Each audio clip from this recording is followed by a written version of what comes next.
Hello everyone, I am Anurag Pandey from Access Institute. Today in this video lecture we are going to discuss about anatomy of flowering plants. Anatomy का मतलब क्या होता है? Anatomy is the study of internal organization of an organism. यानी किसी भी organism का internal structure क्या है, उसमें किस तरीके का इंटरनल ऑर्गेनाइजेशन है, उसको हम बोलते हैं एनाटॉमी। मॉर्फोलॉजी क्या होता है? फिजिकल अपीयरेंस, है ना।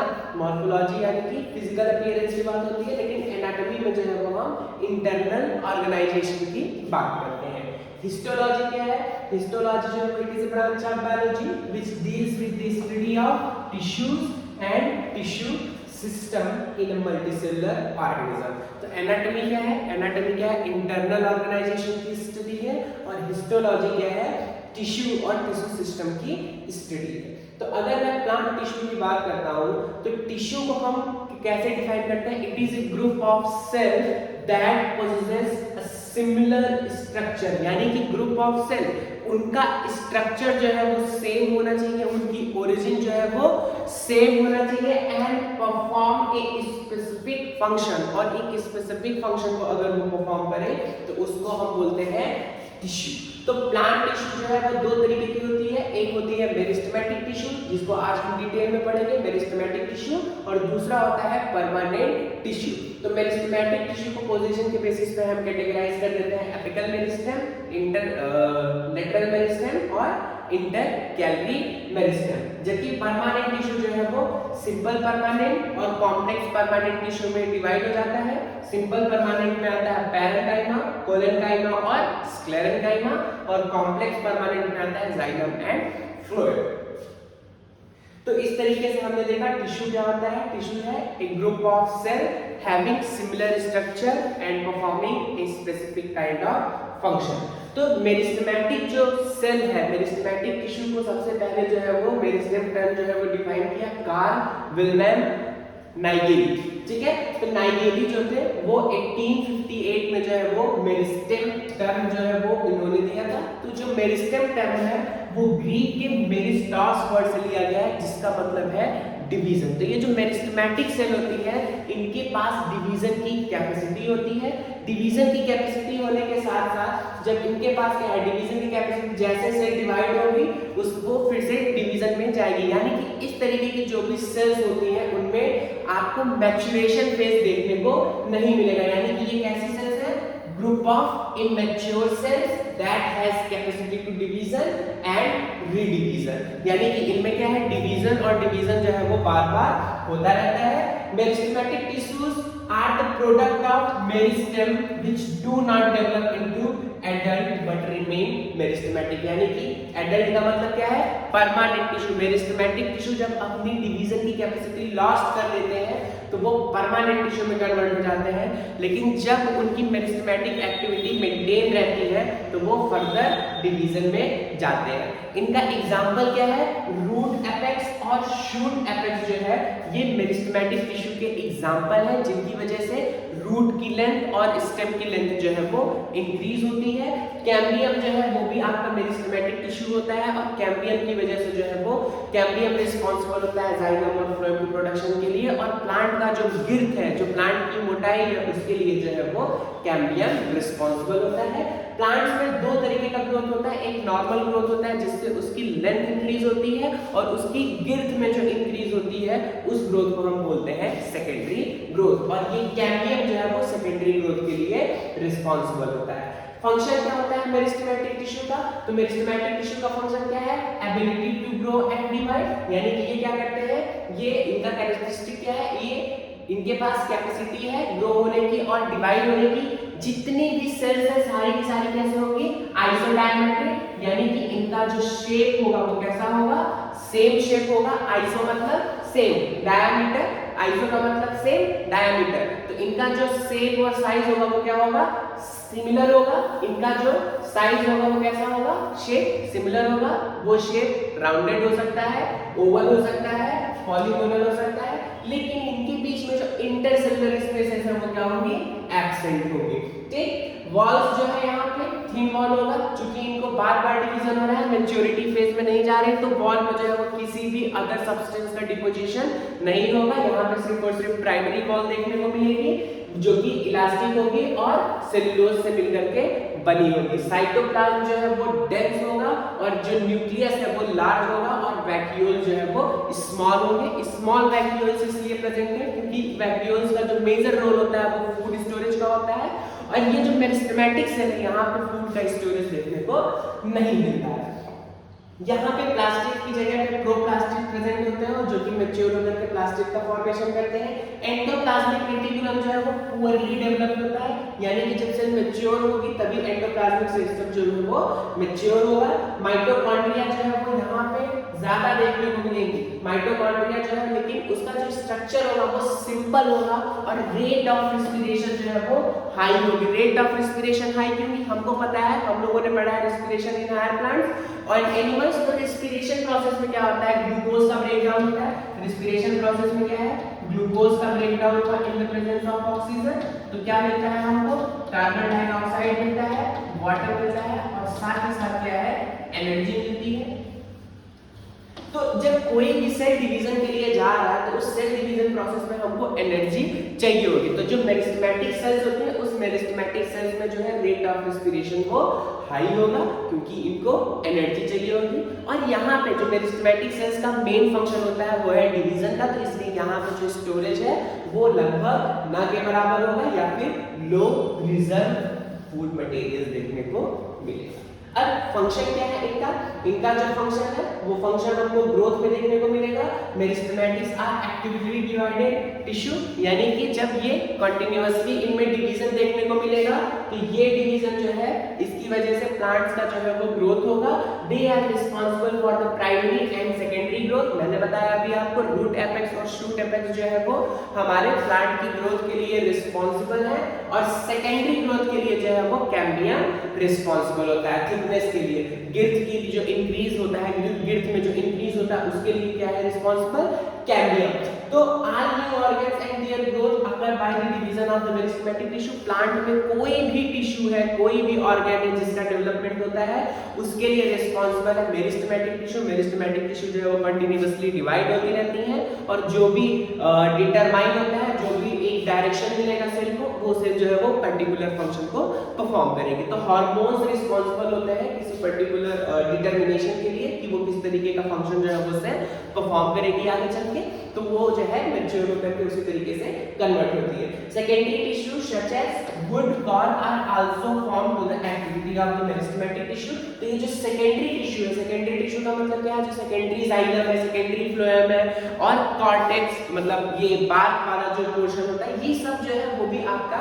मेरिस्टेमेटिक एक्टिविटी की वजह से ही जो है वो फॉर्म होती है। तो सेकेंडरी जाइलम और सेकेंडरी फ्लोएम के लिए जो है वो वेसिकुलर कैम्बियम रिस्पांसिबल होता है और कॉर्क रीजन के लिए जो है वो कॉर्क कैम्बियम रिस्पांसिबल होता है। फिर अगर बात किया जाए इनका क्लासिफिकेशन, किस तरीके से हम इसको क्लासिफाई करते हैं, तो मेरिस्टेमेटिक टिश्यू को हम उनके और उनके पोजीशन के बेसिस पे क्लासिफाई करते हैं, उनके ओरिजिन के बेसिस पे क्लासिफाई करते हैं और उनके फंक्शन के बेसिस पे क्लासिफाई हम करते हैं। तो यहाँ पे जो हम सबसे पहला क्लासिफिकेशन पढ़ रहे हैं मेरिस्टेमेटिक टिश्यू का, on the basis of origin, किस तरीके से ये ओरिजिनेट हो रहे हैं। तो सबसे पहला मेरिस्टेमेटिक टिश्यू हम देखते हैं प्रोमेरिस्टेम।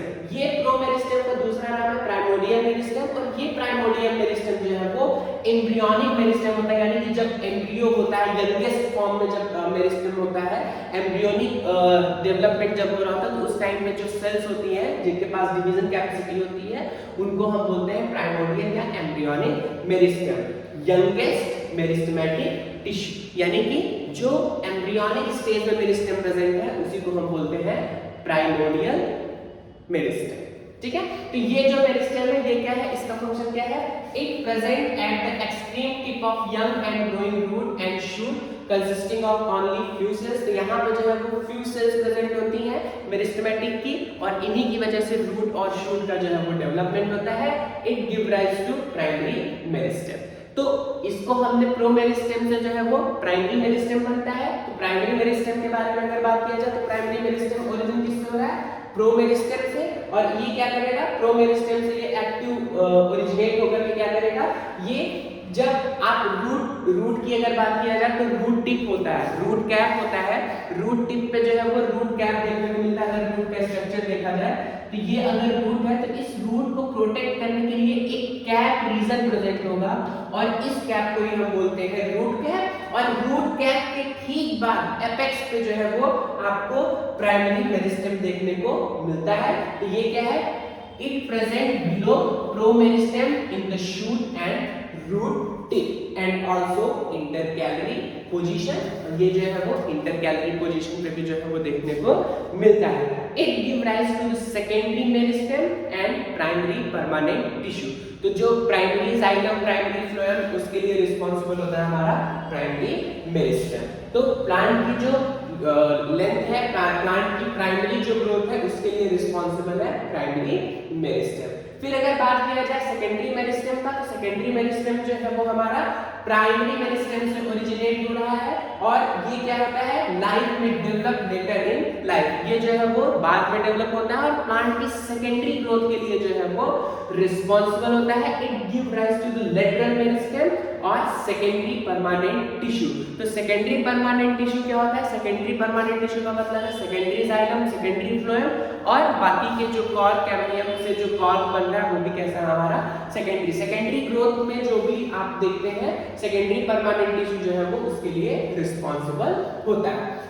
जैसे इसका एग्जांपल क्या है, वैस्कुलर कैम्बियम। ये वैस्कुलर कैम्बियम जो है वो एक्टिवली डिवाइड होगा और सेकेंडरी जाइलम और सेकेंडरी फ्लोएम का फॉर्मेशन करेगा और इस कॉर्क से जो है वो हमको कॉर्क कैम्बियम से हमको कॉर्क देखने को मिलता है। कॉर्क कैम्बियम जो है वो एक्टिवली डिवाइड होता है और कॉर्क और कॉर्टेक्स का फॉर्मेशन करता है। फिर अगर बात किया जाए पोजीशन के बेसिस पे कैटेगराइज करने की, तो पोजीशन के बेसिस पे हम मेरिस्टेम को 3 पार्ट में कैटेगराइज करते हैं। एपिकल मेरिस्टेम जो कि रूट और शूट के एपेक्स पे प्रेजेंट होता है उसको हम बोलते हैं एपिकल मेरिस्टेम और इस एपिकल मेरिस्टेम की वजह से प्लांट की जो है वो लेंथ में इंक्रीजमेंट देखने को मिलता है। इसका एग्जांपल क्या है, root apex and shoot apex. Lateral meristem की बात किया जाए तो प्लांट के लेटरल पोजीशन पे प्रेजेंट होते हैं, लेटरली ग्रोथ के लिए रिस्पांसिबल होते हैं, यानी प्लांट की गिल्ट के लिए रिस्पांसिबल होते हैं, located in between the region of the permanent tissue. यानी कि ये क्या होता है, बीच बीच में परमानेंट टिश्यू होते हैं, उनके बीच बीच में जो है वो प्रेजेंट होते हैं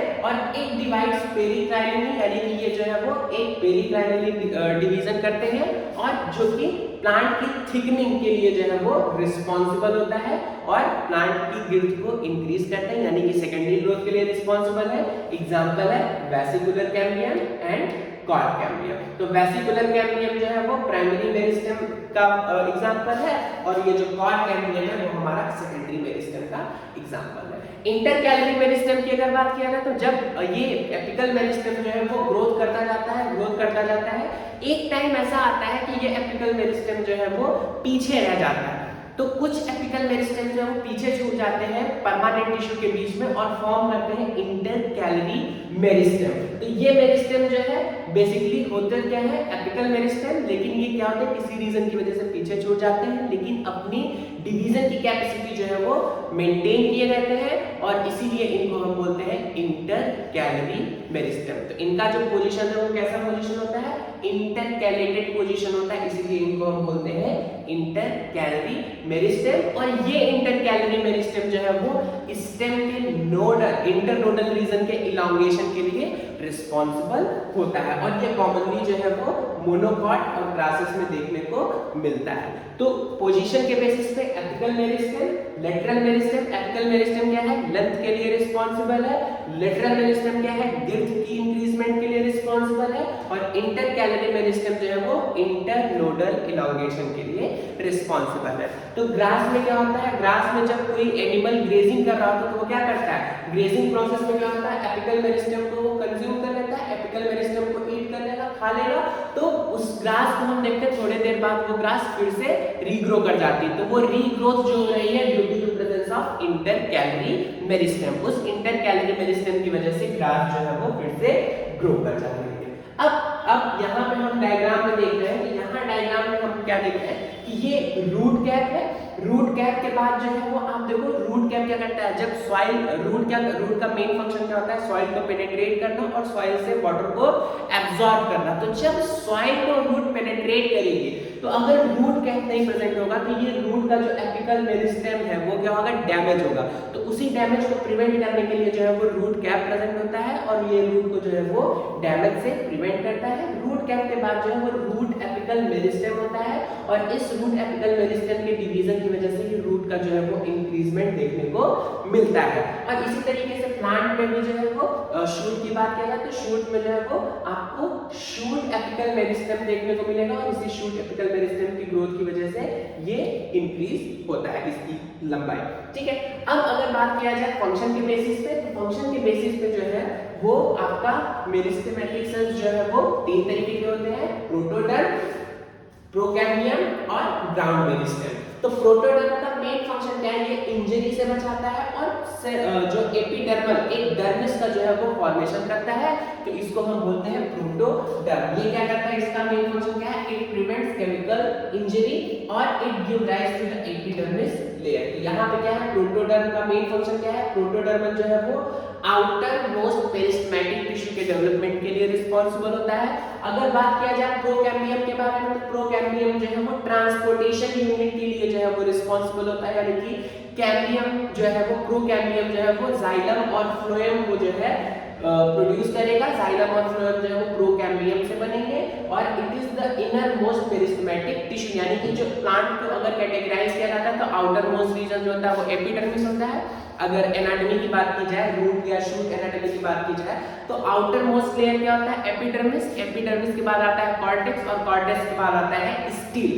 तो स्टील के डेवलपमेंट के लिए रिस्पांसिबल होता है हमारा प्रोकैम्बियम। और ग्राउंड मेरिस्टेम की बात करें तो इसका फंक्शन जो है वो बहुत ढेर सारे फंक्शंस इसके होते हैं। ये जो है वो कॉर्टेक्स पेरिसाइकिल पिथ के लिए जो है वो पिथ के डेवलपमेंट के लिए रिस्पांसिबल है, यानी कि एपिडर्मिस का जो फॉर्मेशन है वो प्रोटोडर्म कर रहा है, जाइलम और फ्लोएम का फॉर्मेशन जो है वो प्रोकैम्बियम करा रहा है और इसके अलावा जो कुछ भी प्लांट में बच रहा है डेवलपमेंट के लिए, जो कुछ भी प्लांट सेल टिश्यूज बच रहे हैं उसके लिए रिस्पांसिबल है ग्राउंड मेरिस्टेम सेल। और ये ग्राउंड मेरिस्टेम जो है वो कॉर्टेक्स, एंडोडर्मिस, पेरिसाइकिल और पिथ के लिए रिस्पांसिबल है। पिथ के डेवलपमेंट के लिए क्या है, ये सारे के सारे ग्राउंड मेरिस्टेम टिश्यूज जो है वो रिस्पांसिबल है। फिर आपको एक क्विसेंट जोन देखने को मिलता है। ये क्विसेंट जोन का मेन फंक्शन क्या होता है, इसको सबसे पहले क्लोव्स ने मेज प्लांट में देखा था। तो यहाँ पे क्या होता है, इनएक्टिव सेंटर। तो रूट में कुछ ऐसा सेंटर होता है जो कि इनएक्टिव होता है in between root cap and meristematic region. तो यहाँ पे हम देख रहे हैं ये रूट कैप है, रूट को प्रिवेंट करेगा, रूट की डैमेज से, मैकेनिकल डैमेज से रूट को प्रिवेंट करेगा। और यहाँ पे जो मेरिस्टेम रीजन है, इस मेरिस्टेम रीजन में यहाँ पे हम देख रहे हैं एक क्विसेंट सेंटर। क्विसेंट सेंटर यानी कि शांत सेंटर, इनएक्टिव सेंटर, यहाँ पे सेल डिवीजन देखने को नहीं मिलेगा, है ना। और ये जो रीजन है, इसी रीजन को हम बोलते हैं क्विसेंट सेंटर। इसका लोकेशन क्या है, between root cap and meristem. ठीक है, तो मेरिस्टेमेटिक रीजन और रूट कैप रीजन के बीच में जो है वो हमको देखने को मिलता है एक क्विसेंट सेंटर। और ये क्विसेंट सेंटर क्या है, यहाँ पे रेट ऑफ सेल डिवीजन जो है वो बहुत ही स्लो होगा as compare to surrounding cell, यानी कि मेरिस्टेमेटिक सेल्स में रैपिडली सेल डिवीजन होगा, लेकिन यहाँ की जो सेल्स है वो इनएक्टिव है और यहाँ पे बहुत ही स्लो जो है वो सेल डिवीजन देखने को मिलेगा। और इस रीजन में जो है वो याद रखने वाली बात है कि यहाँ पे DNA, RNA, endoplasmic reticulum, mitochondria और राइबोसोम्स का जो अमाउंट होता है वो बहुत ही ज्यादा कम होता है, लेस अमाउंट प्रेजेंट होता है किसका, DNA, RNA, endoplasmic reticulum, mitochondria और राइबोसोम का। इसीलिए जो है वो यहाँ पे जो सेल डिवीजन हो रहा है वो बहुत ही स्लोली हो रहा है। और ये रीजन जो है वो हमारा ऑक्सीजन की सिंथेसिस के लिए रिस्पांसिबल होता है। ऑक्सीजन क्या है, ऑक्सीजन जो है वो हमारा प्लांट ग्रोथ प्रमोटर है और ये प्लांट ग्रोथ प्रमोटर होने की वजह से, ऑक्सीजन की वजह से ही रूट में हमको इंक्रीज देखने को मिलता है। अब इसका फंक्शन क्या है, इसका फंक्शन क्या है, it act as a reservoir of cell. ये सेल के रिजर्वायर के तरीके से काम करता है। It is more resistant to injury and irradiation, यानी कि ये क्या करता है, जहां की सेल जो है वो इनएक्टिव है तो ये इंजरी और इरेडिएशन के लिए जो है वो रेजिस्टेंट का काम करती है। और गलती से कहीं पे कोई डैमेज हो जाता है, रूट टिप अगर डैमेज हो जाती है तो उसके रीग्रोथ के लिए या फिर उसकी रिकवरी के लिए जो है वो ये रिस्पांसिबल होता है। तो रूट मेरिस्टेमेटिक टिश्यू में हमने पढ़ा एपिकल रीजन, तो रूट एपिक्स और शूट एपिक्स हमने पढ़ा था, एपिकल मेरिस्टेम। तो इन एपिकल मेरिस्टेम से कुछ थ्योरीज रिलेटेड है, उनको हम जानते हैं क्या है, थ्योरीज रिगार्डिंग एपिकल मेरिस्टेम। तो सबसे पहले आता है apical cell theory. Apical cell theory को हॉफमिस्टर ने जो है वो रूट में दिया था, शूट एपेक्स के लिए दिया था, और रूट एपेक्स के लिए जो है वो नाइगेली ने दिया था, और इसको जो है रूट एपेक्स के लिए जो है वो हॉफमिस्टर ने दिया था, नाइगेली ने जो है वो शूट एपेक्स के लिए इसको सपोर्ट किया था। तो the formation of shoot apex from single superficial cell that is known as apical cell, यानी कि इस सेल के अकॉर्डिंग, इस थ्योरी के अकॉर्डिंग कोई एक सिंगल सुपरफिशियल सेल है वो एक पूरे प्लांट बॉडी को जो है वो डेवलप कर सकती है, यानी कि apical cell is the structure and functional unit of apical meristem. यानी कि ये जो एपिकल सेल है, ये एपिकल सेल के पास कैपेसिटी होती है, it has tendency to develop whole plant body. तो ये जो सेल थ्योरी है, वो सेल थ्योरी जो है वो मोस्टली एप्लीकेबल थी एल्गी, ब्रायोफाइट्स और टेरिडोफाइट्स के लिए, लेकिन जो हायर प्लांट्स था उनके लिए ये सेल थ्योरी जो है वो एप्लीकेबल नहीं थी। तो स्टेम की बात की जाएगी शूट एपेक्स के लिए, तो हॉफमिस्टर ने दिया था, जिसको नाइगेली ने सपोर्ट किया था। और रूट एपेक्स की बात की जाएगी, रूट एपेक्स थ्योरी की अगर बात की जाएगी, तो रूट एपिकल थ्योरी की अगर बात की जाएगी तो वो रूट एपिकल थ्योरी जो है वो नाइगेली ने प्रपोज किया था। फिर जो नेक्स्ट थ्योरी है वो है हमारा क्या है, हिस्टोजन थ्योरी। हिस्टोजन थ्योरी का मतलब क्या है, हिस्टोजन का मतलब हम समझ रहे हैं कुछ टिश्यू से रिलेटेड बात होगा, यानी कि ग्रुप ऑफ सेल्स का बात होगा। तो हिस्टोजन थ्योरी जो है वो हैंस्टीन ने दी थी, नाम भी याद रखने में इजी है, H for histogen theory, H for Hanstein. तो हैंस्टीन जो है वो हिस्टोजन थ्योरी दिया था। इस थ्योरी के अकॉर्डिंग ये थ्योरी जो है वो बोथ रूट एपेक्स और शूट एपेक्स के लिए एप्लीकेबल है। इस थ्योरी के अकॉर्डिंग प्लांट में 3 जोन्स होते हैं, जिसकी वजह से पूरा प्लांट बॉडी जो है वो डेवलप होता है। पहला जो जोन है वो outer most dermatogen, outer most जो लेयर होता है उसको हम डर्मेटोजन बोलते हैं। और इस डर्मेटोजन का मेन फंक्शन क्या है, एपिडर्मिस का फॉर्मेशन। एपिडर्मिस जो है वो स्टेम के केस में फॉर्म होगा, और रूट के केस में हम उसी आउटर मोस्ट लेयर को बोलते हैं एपिब्लेमा। तो ये जो डर्मेटोजन है, ये डर्मेटोजन का मेन फंक्शन क्या है, डर्मिस लेयर की फॉर्मेशन। और उसके बाद आता है प्लीरोम लेयर। ये प्लीरोम लेयर जो है वो हमारा कॉर्टिकल रीजन के फॉर्मेशन के लिए रिस्पांसिबल होता है। और आखिरी में आता है हमारा प्लीरोम। तो जो पेरीब्लेम रीजन है, पेरीब्लेम रीजन जो है वो हमारा कॉर्टेक्स की ग्रोथ के लिए रिस्पांसिबल है, और प्लीरोम रीजन जो है वो हमारा स्टील और वैस्कुलर टिश्यू रीजन के लिए रिस्पांसिबल है। तो हिस्टोजन थ्योरी के अकॉर्डिंग 3 जोन है, आउटर मोस्ट जोन क्या है, डर्मेटोजन जो है वो डर्मिस लेयर की ग्रोथ के लिए रिस्पांसिबल है। मिडिल जो है वो पेरीब्लेम है, पेरीब्लेम जो है वो कॉर्टिकल रीजन की ग्रोथ के लिए रिस्पांसिबल है। और इनर मोस्ट लेयर जो है जिसको हम प्लीरोम बोल रहे हैं, वो उस प्लीरोम के लिए, प्लीरोम जो है वो स्टील और वैस्कुलर बंडल की ग्रोथ के लिए रिस्पांसिबल है। तो रूट एपेक्स में एक एक्स्ट्रा रीजन प्रेजेंट होता है, उस रीजन को हम बोलते हैं कैलिप्ट्रोजन, और ये कैलिप्ट्रोजन जो है वो रूट कैप के फॉर्मेशन के लिए रिस्पांसिबल होता है। तो यहाँ पे हम देखें कि हिस्टोजन थ्योरी के अकॉर्डिंग 3 जोन है। पहला जोन है आउटर डर्मेटोजन, जो कि एपिडर्मिस या फिर डर्मल लेयर की ग्रोथ के लिए रिस्पांसिबल। पेरीबेलम जो है वो, पेरीब्लेम जो है वो हमारा कॉर्टेक्स की ग्रोथ के लिए रिस्पांसिबल है। प्लीरोम जो है वो हमारा वैस्कुलर टिश्यू की ग्रोथ के लिए रिस्पांसिबल है। अगर हम बात करते हैं नेक्स्ट थ्योरी के बारे में, तो जो नेक्स्ट थ्योरी है that is tunica corpus theory. और ये ट्यूनिका कार्पस थ्योरी जो है वो स्मिथ ने दिया था 1924 में दिया था। इस थ्योरी का एडवांटेज ये था कि ये मोस्ट एडवांस और एक्सेप्टेड थ्योरी थी फॉर रूट एपिकल मेरिस्टेम। और इस थ्योरी के अकॉर्डिंग जो है वो 2 रीजन थे, एक था आउटर रीजन जिसको बोला गया ट्यूनिका, और इनर मोस्ट रीजन को बोला गया कॉर्पस। तो ये जो ट्यूनिका लेयर थी, यहाँ पे एंटीक्लाइनरी डिवीजन जो है वो देखने को मिला। एंटीक्लाइनरी डिवीजन जो है वो हमारा परपेंडिकुलर होता है, पैरेलल होता है। तो यहाँ पे जो है वो 2 या मोर देन 2 लेयर होता है, तो एंटीक्लाइनरी डिवीजन होता है। और ये इस एंटीक्लाइनरी डिवीजन की वजह से एपिडर्मिस का जो है वो फॉर्मेशन होता है। और इनर कॉर्पस लेयर जो है वो, कॉर्पस लेयर जो है वो ऑल प्लेन, सभी प्लेन में डिवाइड होता है। एंटीक्लाइनरी और पेरीक्लाइनरी दोनों डिवीजन देखने को मिलता है, और इसकी वजह से जो है वो कॉर्पस की वजह से कॉर्टेक्स और स्टील रीजन जो है वो डिवाइड होता है। तो एक तरीके से हम कह सकते हैं जिस तरीके से डर्मेटोजन लेयर था, उसी तरीके का सेम फंक्शन जो है वो ट्यूनिका का है। डर्मेटोजन से जो है वो डर्मिस का फॉर्मेशन होता है डर्मल लेयर का, यहाँ पे जो है वो ट्यूनिका से जो है वो डर्मल लेयर का फॉर्मेशन होगा। और वहां पे प्लीरोम और पेरीब्लेम जो है वो एक्ट करेगा यहाँ पे कार्पस की तरीके से। वहां पे हिस्टोजन थ्योरी में पेरीबेलम जो था वहां से कॉर्टेक्स रीजन का फॉर्मेशन हो रहा था, और प्लीरोम से जो है वो स्टील और पिथ रीजन का फॉर्मेशन हो रहा था। और यहाँ पे जो इनर कॉर्पस लेयर है, इस इनर कॉर्पस लेयर से जो है वो कॉर्टेक्स और स्टील का फॉर्मेशन होगा। ठीक है, तो ये जो है ये रीजन जो है कॉर्पस रीजन जो है वो प्लांट की वॉल्यूम की इंक्रीजमेंट के लिए रिस्पॉन्सिबल है। तो इस तरीके से हमने देखा 3 तरीके की सेल थ्योरी। एक था हमारा एपिकल सेल थ्योरी जिसको हॉफमिस्टर ने दिया था और नाइगेली ने सपोर्ट किया था। दूसरा जो सेल थ्योरी था हिस्टोजन सेल थ्योरी जिसको हेनस्टीन ने प्रपोज किया था और फिर स्किमेट ने दिया था आपका tunica corpus theory. Thank you.